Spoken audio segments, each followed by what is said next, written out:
Bien, ok. Primero que nada, quiero agradecer a la organización por permitirme estar aquí el día de hoy y a todos los anfitriones que están interesados en lo que es la enseñanza de lenguas extranjeras. Y intentaré hacer la presentación lo más dinámica posible para que pueda completarla en tiempo y forma para no retrasar lo que es el evento. Bien. Mi nombre es Nicolás Rosano, soy profesor de idioma español como lengua extranjera. En los últimos 2 años he estado dedicándome a lo que es la enseñanza particular exclusivamente de estudiantes japoneses. Así que, aparte de esto, por un lado, soy estudiante de la licenciatura en lingüística. Entonces decidí hacer una combinación entre lo que es la lingüística y la docencia para buscar soluciones a problemáticas que existen en la actualidad debido a la gran diferencia entre muchos factores como son la distancia entre estas dos grandes culturas, estos dos grandes países como son Japón y Uruguay y otros países de América Latina. ¿Bien? Hoy presentaré un avance de lo que es una investigación que estoy haciendo titulada Identificación de dificultades en la enseñanza de español como lengua extranjeras para hablantes de japonés. Bien, la presentación tiene 4 partes: introducción, marco teórico, marco metodológico y un adelanto de los resultados que he obtenido hasta ahora, que son muy pocos comparado al objetivo que tengo en mente. Bien, dentro de la introducción tenemos hipótesis, objetivos generales, objetivos específicos. A lo largo de la presentación verán por qué he elegido estas hipótesis para trabajar el día de hoy, que son que la gran diferencia cultural representa un problema para los estudiantes de español, que la gran diferencia lingüística entre español e idioma japonés representa un gran reto para estos estudiantes, y que la metodología de enseñanzas y materiales utilizados actualmente en Japón son obsoletos o deficientes, por así decirlo, ¿no? El objetivo general es determinar cuáles son los principales problemas que presentan los profesores de idioma español como lengua extranjera, y a futuro en otras próximas investigaciones y trabajos poder desarrollar una guía o manual para ayudarles a estos docentes que muchas veces no tienen una base sólida de idioma japonés porque se dedican a trabajar con muchos estudiantes, entonces no pueden estar especificados en los idiomas de cada uno de sus estudiantes, ¿verdad? Y un objetivo más específico es poder realizar una lista de las dificultades lingüísticas encontradas, hacia futuro poder trabajar en un manual con otros docentes que me están ayudando bastante.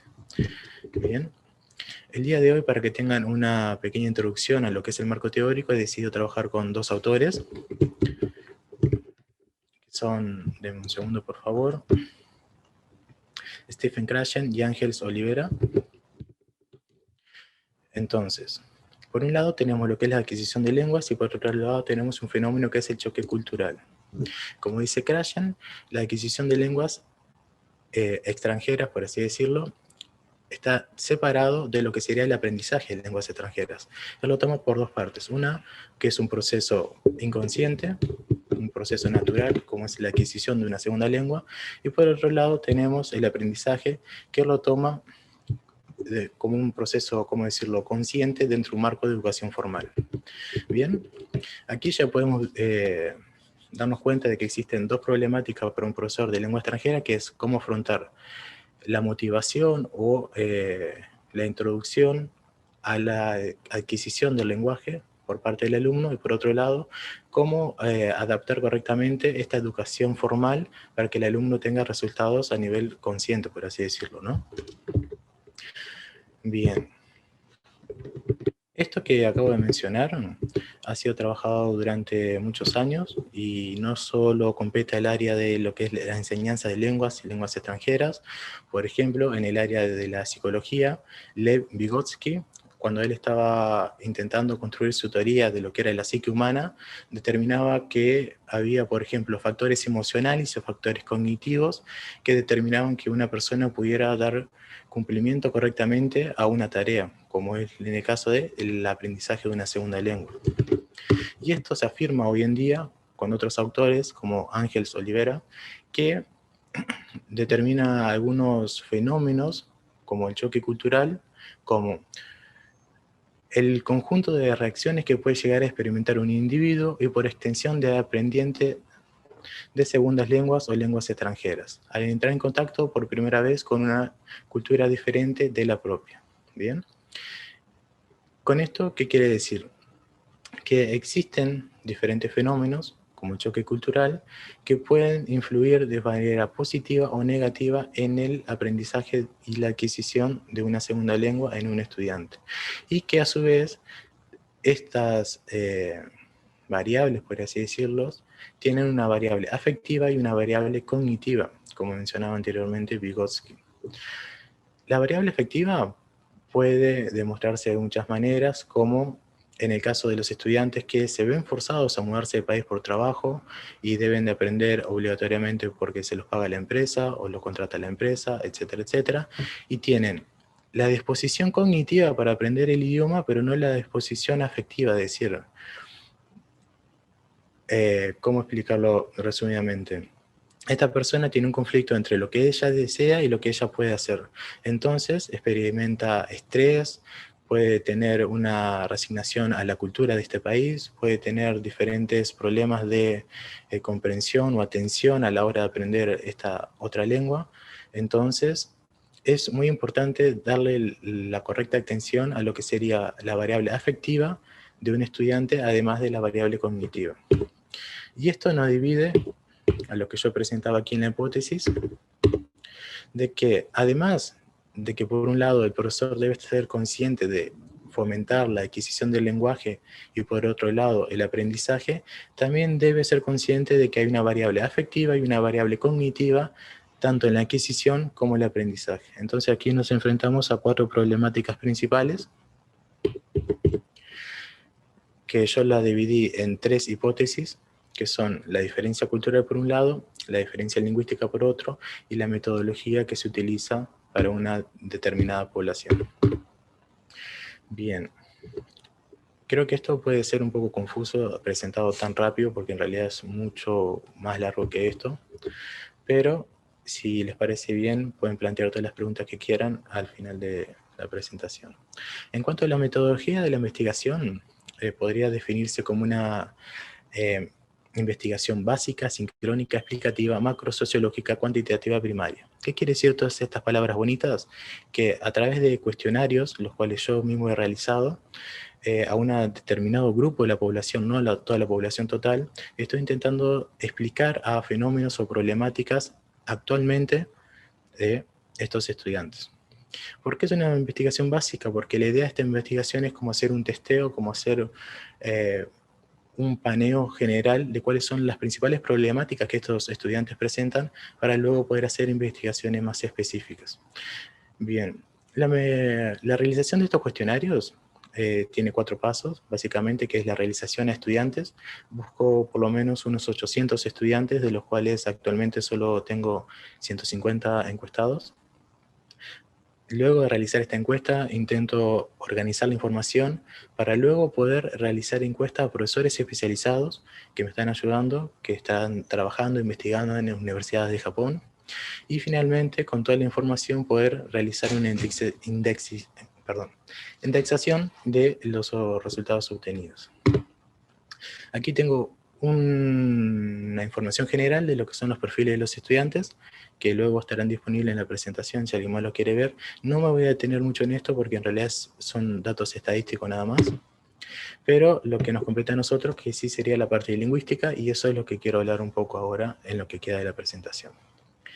De los resultados que tengo actualmente de la investigación en el campo de la fonética y fonología, el 96% de ellos manifiesta que tiene dificultades o problemas con los fonemas de la L del español y consonantes en general. Bien, en el caso de la morfología, el 92% de ellos tiene dificultades con los verbos y sobre todo con el modo subjuntivo del español. Y en el caso de la semántica y la pragmática, tienen dificultades para comprender el contexto y significado de otras palabras. Esto es a grandes rasgos lo que voy a presentar ahora.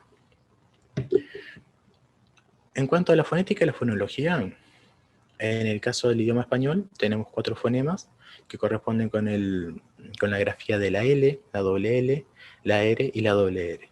¿Bien? Pero, ¿qué sucede en el caso del japonés? Ellos, lo que sería el fonema de la R, es únicamente uno solo, pero que adentro contiene varios alófonos, por ejemplo, estos 4, los cuales representan a las grafías de los fonemas por separado del español, de la L, doble L, R y doble R. Bien, ¿esto qué es lo que quiere decir? Que mientras que nosotros, en nuestro cerebro, tenemos una concepción por separada de estos 4 sonidos, de estos 4 fonemas, para los japoneses representa uno solo, el cual puede ir variando dependiendo de dentro de la palabra en la cual lo utilicen. Es decir, mientras que nosotros diferenciamos claramente el sonido de la R y L, para ellos no es un sonido tan distintivo, sino que es un sonido intermedio, básicamente, el cual va variando en una pequeña escala, y lo conciben como uno solo, que es el de la R. En cuanto a la morfología, tenemos por separado, mencioné que el principal problema que ellos manifiestan es con los verbos, y sobre todo con el modo subjuntivo. En el idioma español, los verbos los podemos conjugar en tiempo, aspecto, modo, número y persona, pero en el idioma japonés esto no funciona tan así. Prácticamente el idioma japonés, a diferencia del idioma español, que es una lengua flexiva, es una lengua aglutinante. ¿Esto qué quiere decir? Que a la raíz no es que se le conjugan diferentes partes de la... ¿Cómo explico? Perdón, disculpen.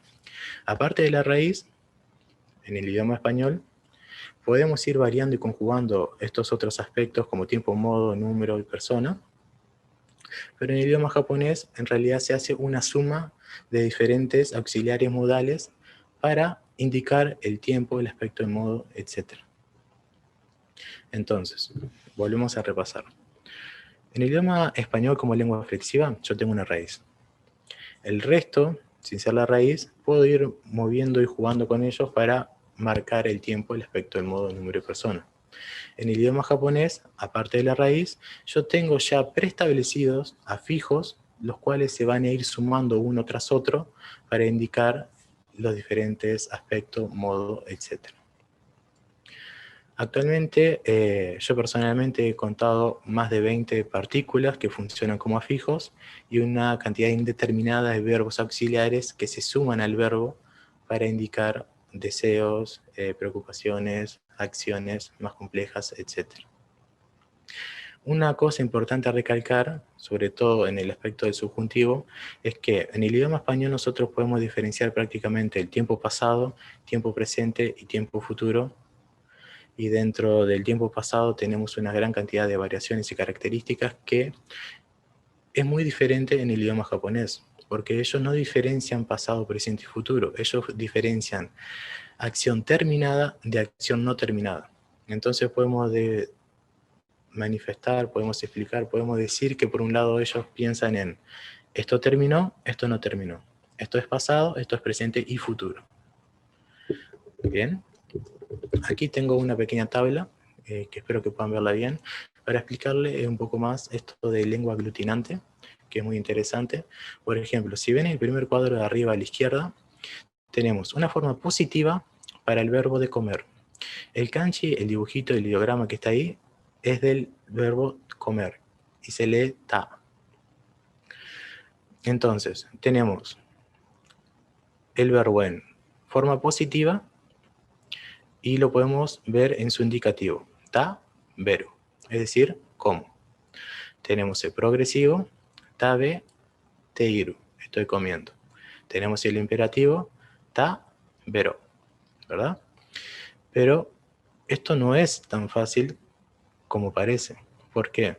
Porque estas cosas que ven aquí en azul son lo que se va sumando para darle significado al verbo, el significado que nosotros queremos. Así como tenemos una forma positiva, tenemos una forma negativa, que es el cuadro de abajo, que dice tabe nai, es decir, no estoy comiendo, no como. Tabete y nai, no estoy comiendo. Taberu na, no comas. Asimismo, si ven el siguiente cuadro que está en el medio, arriba, tenemos la forma pasado, positiva, que es, en el caso indicativo, tabe, ta. Si miramos el cuadro abajo, tenemos pasado, negativo. Entonces, por ejemplo, en el caso indicativo, tabe, nakatta, no comí. ¿Bien? Todo esto que ven aquí es la forma de expresar el verbo de manera informal. también en el idioma japonés se puede conjugar una forma formal dependiendo de la persona con la que estemos hablando. Entonces, si comparamos, por ejemplo, positivo informal, primer cuadro arriba a la derecha, en la forma indicativa, taberu. Si Nicolás, miramos... estamos en la hora, si querés ir redondeando. Gracias. Ah, perdón, tenía mal el cronómetro. Bien. Básicamente, para resumir, si miramos el último cuadro de abajo a la derecha, en el modo indicativo podemos ver que se puede conjugar el verbo comer en su forma pasado, forma negativa, formal. Tabemasen deshita. Entonces, la forma de funcionar los verbos de español con los verbos de japonés es muy diferente a un nivel mental, no prácticamente a un nivel que se pueda comparar con la forma de estudiarlos de la lengua latina.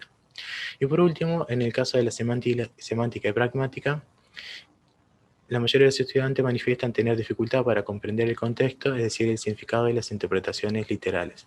El idioma japonés, al no tener en sus conjugaciones personas y número, la mayoría de las conversaciones se entienden sobre qué se está hablando por el contexto.